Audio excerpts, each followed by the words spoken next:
Hello everybody. একটা বিষয় নিয়ে সবারই কনফিউশন থাকে। বিষয়টা হলো আম, আপনি আইএলটিএস দেওয়ার পরে ইউনিভার্সিটিতে সেলফ অ্যাপ্লাই করবেন নাকি কোনো এজেন্সির মাধ্যমে যাবেন। এখন দুইটা দুই রকমের পথ। তবে বর্তমানে দেখা যায় যে বেশিরভাগ স্টুডেন্ট তারা সেলফ অ্যাপ্লাইয়ের দিকে আগাচ্ছে, কারণ দেখা যায় এজেন্সিগুলো অনেক সময় ঝামেলা করে, বিশেষ করে আপনার ফাইল নিয়ে আপনাকে অনেক সময় কোনো কিছু অ্যাক্সেস দিতে তারা চায় না। দেখা যায় যে কিছু ইনফরমেশন হাইড করে আপনার থেকে। ওরা হয়তো বা একটু বেশি টাকা নেয়, টাকা নেওয়াটা আই থিঙ্ক ওরা টাকা নেওয়ার জন্যই আসলে করে যদি বলতে চাই। কিন্তু যখন আপনি ঠিক মতো আপনার পেপারগুলো পাবেন না সময় মতো, তখন আপনার সমস্যা হবে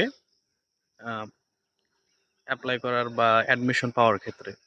আমি নিজে একজন সেলফ অ্যাপ্লিক্যান্ট। আমি নিজে আহ, গত 25শে অক্টোবরে আইএলটিএস দিচ্ছি।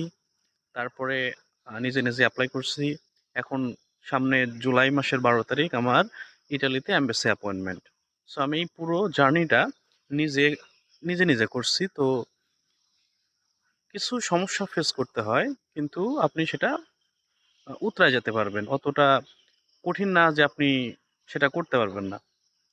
তাই আমি মনে করি সবসময় সেলফ অ্যাপ্লাই করা উচিত, তাতে সব কিছুর অ্যাক্সেস আপনার নিজের কাছে থাকে। কোনো ধরনের কারো উপর ডিপেন্ডেন্ট হইতে হয় না। আম, মানে আই মিন কোনো থার্ড পার্টির কাছে আপনাকে যাইতে হলো না, বারবার একটা জিনিস চাইতে হলো না। যখন কোনো কিছু আপলোড করা দরকার আপনি সাথে সাথে আপলোড করে দিলেন, কুইকলি সেটার রেসপন্স আসবে।